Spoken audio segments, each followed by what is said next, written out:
Assalamu alaikum. This is Kareem Shirazi, and today we are going to discuss the IELTS writing task 2 lecture number 3. और पिछले जो 2 lecture थे उसमें हमने discuss किया था कि उसकी मार्किंग स्कीम क्या होती है और कितने टाइप्स कैसे होते हैं, नंबर ऑफ वर्ड्स कितने होते हैं, चेकलिस्ट क्या होती है। अब हमारे जो 5 टाइप्स के ऐसे हैं उसमें हमने 3 वीडियोस होंगी जिसमें हम टाइप 1 और टाइप 2 आज की वीडियो में डिस्कस करेंगे विद सैम्पल आंसर, और फिर नेक्स्ट 2 वीडियोस में जो बाकी 3 टाइप्स हैं उसको डिस्कस करेंगे विद सैम्पल आंसर और उसका पूरा जो स्ट्रक्चर है उसके हिसाब से। ठीक है। अच्छा, अब जो टाइप 1 है, जो टाइप 1 डिस्कशन ऐसे जो कहलाते हैं, basically discuss both the views वाले, उसका स्ट्रक्चर बिल्कुल सिंपल होता है। For discussion question suggest you use the following 4 paragraph structure. अब जिसमें जो पहला होता है वो इंट्रोडक्शन होता है।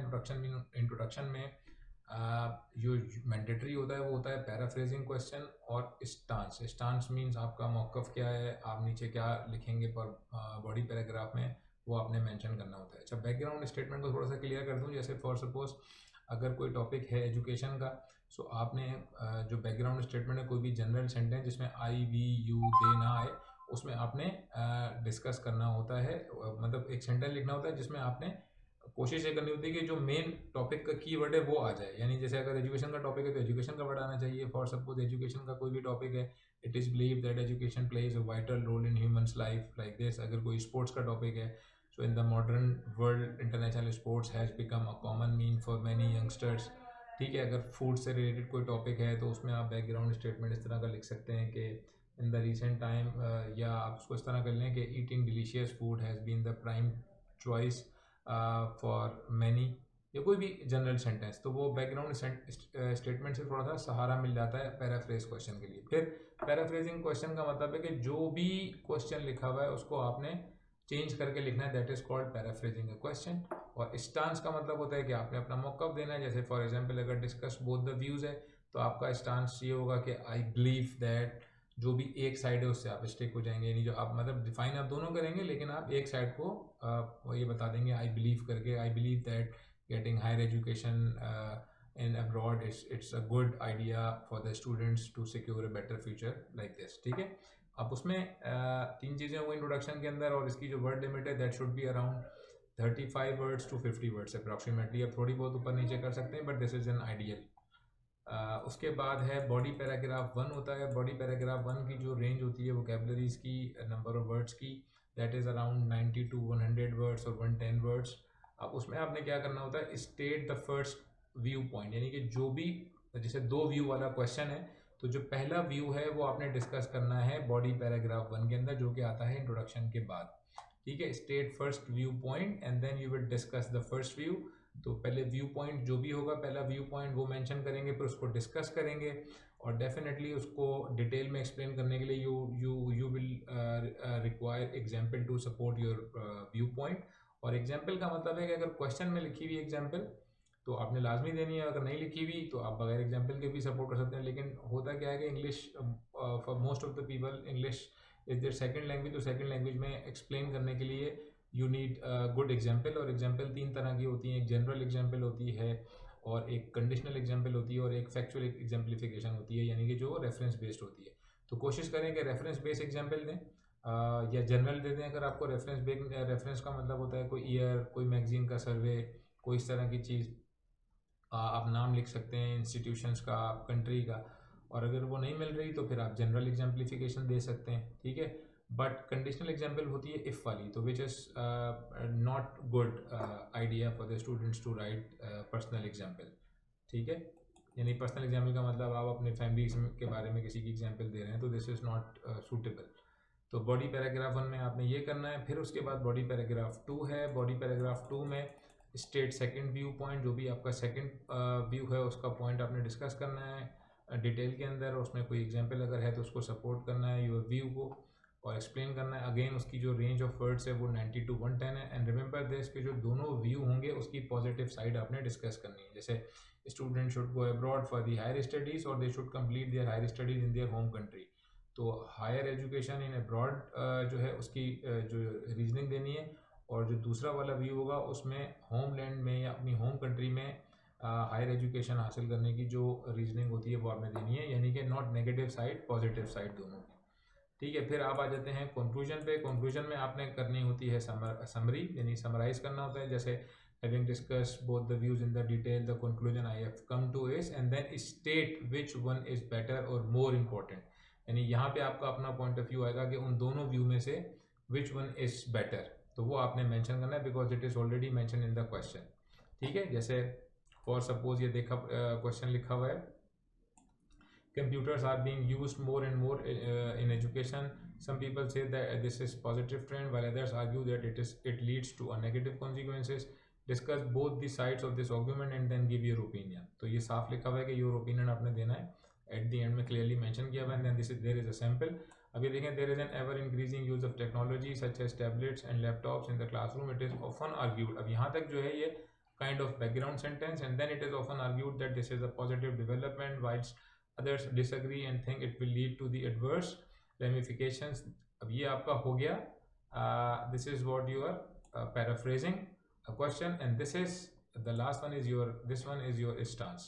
all right, this essay agrees that an increase in technology is beneficial to students and teachers। ठीक है, फिर बॉडी पैराग्राफ 1 आ गया। बॉडी पैराग्राफ 1 में आपने डिस्कस करना है जो पहली वाली साइड है, the internet has provided students with access to more information than ever before. Moreover, learners can research and learn about any subject at the touch of the button। It is therefore agreed that technology is a very worthwhile tool for education। फिर ये Wikipedia की example दी हुई है where students. अब ये देखें यहाँ पे इसकी एग्जांपल आ गई, ये आपका पहला पॉइंट ऑफ व्यू आ गया, उसको एक्सप्लेन किया और फिर यहाँ से इसकी एग्जांपल आई एंड देन ये एग्जांपल क्लोज हो गई। फिर however many disagree and feel that, अब ये जो दूसरा वाला व्यू है ये डिस्कस करना है जिसको नॉर्मली लोग ऑन दी अदर हैंड करके या ऑन दी कंट्रारी करके करते हैं स्टार्ट। तो ये उसके बारे में लिखा हुआ point, human interaction teachers people valuable skills, उसने उसके बारे में बताया। Debate and empathy, despite this human interaction is still possible through the internet and this ऐसे डिसएग्रीज द टेक्नोलॉजी। तो अब ये जो है ऑन दी जो कंट्रारी, ये दूसरी वाली साइड है, दूसरे वाले पॉइंट के बारे में लिखा है। And at the end, in conclusion, while the benefits of technology, particularly the internet, allows students to tap into limitless resources of information, and then should be wary of this new phenomenon and not allow it face-to-face interaction। And this is all, that's it। तो जो आपका अपना point of view है वो आपने इसमें mention करना है, मैक्सिमम 3 से 4 लाइनों में, 5 लाइनों में, और इसकी जो रेंज ऑफ वर्ड्स है that should be around 25 to 35 words, usually थोड़ी बहुत ऊपर नीचे हो सकती है। तो this is called discuss both the views and give your opinion. But some questions में सिर्फ डिस्कस बोथ द व्यूज आता है, योर ओपिनियन नहीं लिखा हुआ था, तो उसमें आप कंक्लूजन में पार्शियल ओपिनियन दे सकते हैं इफ यू वांट। ठीक है, बट यूजुअली जो है वो उसमें क्लियर मेंशन होता है discuss both the views and give your opinion. तो this one was the type 1 essays, and now we are moving to one type 2 towards type 2 essay, that is called opinion ऐसे, यानी कि agree और disagree ऐसे, या to what extent do you agree और disagree. Structure for opinion question, I suggest you use the following 4 paragraph structure। और इसमें जो है यूजुअली होते 4 पैराग्राफ स्ट्रक्चर हैं, बस उसमें एक कंसेशन स्टेटमेंट लगता है तो हम उसको पैराग्राफ कंसीडर नहीं करते, अदरवाइज हम उसको ये लिख सकते हैं कि 4 की जगह 5 पैराग्राफ। जैसे स्टार्टिंग में हम देखते हैं बैकग्राउंड स्टेटमेंट, अगेन वैसे ही बनेगा, यानी कोई भी जनरल सेंटेंस होगा, पैराफ्रेजिंग क्वेश्चन बिल्कुल वैसे ही होगा जैसे हमने पार्ट 1 वाले में किया था। एंड स्टांस, अब स्टांस में फ़र्क यह है कि अब इस क्वेश्चन के आखिर में लिखा हुआ होता है कि अग्री और disagree, but there are some teachers जो गाइड करते हैं स्टूडेंट्स को, बहुत सारी वेबसाइट हैं कि आप इसको पार्शली लिखें या दोनों साइड पे लिखें, but I would not recommended, और एग्जामिनर्स भी इसको रिकमेंड नहीं करते। तो that's the instance should be one sided, इधर अग्री और डिसएग्री। तो आपने इंट्रोडक्शन के एंड में ही डिसाइड कर लेना है कि इधर you totally agree with this और डिसएग्री विद दिस, ताकि आपके आर्ग्यूमेंट स्ट्रॉन्ग हो जाए। फिर इसमें बॉडी पैराग्राफ 1 स्टार्ट होगा। अगर फॉर सपोज आप अग्री करते हैं तो टॉपिक सेंटेंस आएगा, एक्सप्लेनेशन आएगी और एग्जांपल आएगी। ये एग्जांपल दे रहा हूँ अग्री, आप इसको डिसएग्री भी कर सकते हैं। अगर आप यहाँ डिसएग्री करेंगे तो दूसरा बॉडी पैराग्राफ भी डिसएग्रीमेंट पे लिखना होगा, ठीक है। और अगर अग्री करेंगे तो दोनों बॉडी पैराग्राफ जो है वो अग्रीमेंट के ऊपर होंगे, दोनों में वैसे ही होगा, टॉपिक सेंटेंस आएगा, एक्सप्लेनेशन आएगी और एग्जाम्पल आएगी। तो इसका मतलब ये हुआ कि अग्री डिसएग्री वाले में हम दोनों पैराग्राफ, अगर हम ऊपर अग्री करते हैं तो दोनों में अग्री लिखेंगे, और अगर डिसएग्री करते हैं तो दोनों में डिसएग्री करेंगे। जबकि जो डिस्कस बोथ द व्यूज वाला है उसमें हम दोनों को अलग अलग डिफाइन करते हैं। अच्छा, अब उसके बाद क्या है, जब आपने दोनों पैराग्राफ डिस्कस कर लिए अग्री के ऊपर, यानी कि अलग अलग उसका जो है एक जो उसका पर्सपेक्टिव है वो आपने उसमें डिफाइन कर दिया बॉडी पैराग्राफ 1 में, एक आपने बॉडी पैराग्राफ 2 में डिफाइन कर दिया, again with example and explanation. अभी हम नीचे उसका सैम्पल भी देखेंगे। अच्छा, उसके बाद इसमें एक नई चीज़ की एडिशन है, that is called concession statement. Concession statement ये होता है बेसिकली, अगर आपने अग्री सिलेक्ट किया और दोनों बॉडी पैराग्राफ अग्री पे लिखें, तो आप एक 2 से 3 लाइनें जो है वो लिखेंगे, या 2 से 3 सेंटेंसेस लिखेंगे about disagreement, just to make your argument strong. अच्छा, अगर आप ये ना भी लिखें तो कोई फ़र्क इतना ज़्यादा नहीं पड़ेगा, लेकिन ये क्लैरिटी आ जाएगी कि आपकी आर्ग्यूमेंट स्ट्रॉन्ग हो जाएगी। तो इसलिए आप उसको 1-2 लाइनें, 3 लाइनें या 3 सेंटेंसेस आप उसको लिख सकते हैं बिफोर कंक्लूजन। तो इसी वजह से मैंने इसको 5th पैराग्राफ नहीं लिखा, लेकिन इसको सेपरेट करके लिखेंगे, दैट विल बी गुड। और फिर आपने कंक्लूजन में लिखना है sentence summary of the main points and again your opinion, जो आपने ऑलरेडी ऊपर बता दिया था कि आप इससे अग्री करते हैं या डिसएग्री करते हैं, ठीक है। अच्छा, अब हम आते हैं इसके उसकी तरफ, क्वेश्चन की तरफ। जैसे भी क्वेश्चन लिखा हुआ है कि as the internet becomes more popular, newspapers are becoming a thing past, to what extent do you agree और disagree, give reasons for your answer and include any relevant example from your knowledge and experience. अब ये आप sample देखें, again it is believe that the internet is becoming more popular than newspaper, ठीक है। They are becoming a thing of the past as you can access every information through the internet these days via mobile, I also agree with the said view. और ये सारा इन्होंने बताया इस तरह देखें, I said view because one can not only access information, और ये सारी चीज़ें, और अपना जो इंस्टांस है वो यहाँ पे मेंशन कर दिया। अब इसका कोई टेम्पलेट नहीं है कि आप रट लें, तो जैसे आप अगर चाहें यहाँ लिख दें, आप अगर चाहें एंड में लिख दें, but you need to mention these things which is necessary for introduction, ठीक है। यानी कि बैकग्राउंड स्टेटमेंट, पैराफ्रेजिंग का क्वेश्चन और स्टांस आपका, ठीक है। आप अग्री कर रहे हैं या डिसएग्री कर रहे हैं, तो अभी अग्री कर रहे हैं। तो अब ये जो पैराग्राफ है, अगर आप इसको देखें, ये वाला, ये अग्रीमेंट के ऊपर है।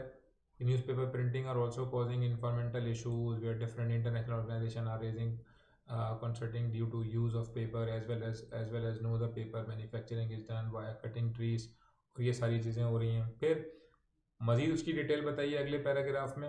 आप वीडियो को दोबारा भी बैक करके देख सकते हैं, इसको पढ़ सकते हैं, स्टॉप करके, पॉज करके। What ever information you need is Indeed available on different website. सारी चीज़ें जब वेबसाइट पे अवेलेबल हैं, ठीक है, बहुत सारी वेबसाइट हैं, गूगल है, बहुत सारी हर तरह की इन्फॉर्मेशन आपको मिल जाती है। So there is no need to go and read the newspaper, ठीक है। तो ये दोनों पॉइंट ऑफ व्यू आप देख लें इसमें। फिर उसके बाद जिसकी मैं बात कर रहा था कंसेशन स्टेटमेंट की, तो वो ये कंसेशन स्टेटमेंट है, जिससे क्लैरिटी आ जाती है और आपकी जो आर्ग्यूमेंट है वो स्ट्रॉन्ग हो जाती है कि however some people believe that still some age groups follow newspaper as part of their regular schedule as they are used to it. The age group usually falls in between the 50s plus, they are habitual of going through the newspaper while having breakfast, ठीक है। तो कुछ लोगों के लिए ठीक है, अच्छा होता है, एंड दे एंजॉय इट, तो दिस इज़ गुड। तो ये एक आर्ग्यूमेंट है उन लोगों के लिए। So, अब हम आते हैं कंक्लूजन की तरफ। So, in the light of the above, it is indeed a real truth that the internet has replaced newspaper through distinctive features of flexibility, visual information, and spot availability at any point in time. ठीक है। So, this is type 1 and type 2 मैंने review किया है आज sample के साथ। अच्छा, अब ये ऐसे जो लिखा हुआ है, ये जो ऐसे लिखा हुआ है, इसमें ये हो सकता है कोई ग्रामेटिकल मिस्टेक हो। मैं ये नहीं कह रहा कि ये बैंड 9 का ऐसे या बैंड 8 का ऐसे।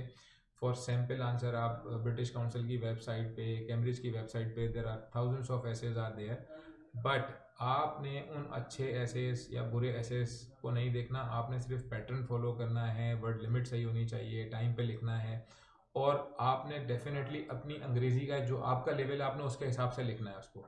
But you need to follow the things which are important for writing good essay to secure a required band, because IELTS की जो राइटिंग है उसमें स्कोर 7+ बहुत आसानी से नहीं आता। बहुत सारी चीज़ें चेक होती हैं, जो हमने पिछले लेक्चर्स में बताया है कि ग्रामर भी चेक होती है, उसकी एक मार्किंग स्कीम होती है, उसको देखते हैं, पैटर्न देखा जाता है। तो सबसे इंपॉर्टेंट चीज़ है कि आपको सवाल समझ में आना चाहिए, और आपको जितने भी टाइप्स हैं इसकी सब में डिफरेंस मालूम होना चाहिए। सो अकॉर्डिंगली आप उसको परफॉर्म करेंगे। And again, whenever you want to attempt the IELTS exam, you had better practice regularly, because सारी चीज़ें फॉलो करने के बाद, टिप्स एंड ट्रिक्स फॉलो करने के बाद, if you don't practice, you will not get the required result. Thank you so much. If you have any questions, you can contact us, you can write in the comment. Thank you so much. Allah Hafiz.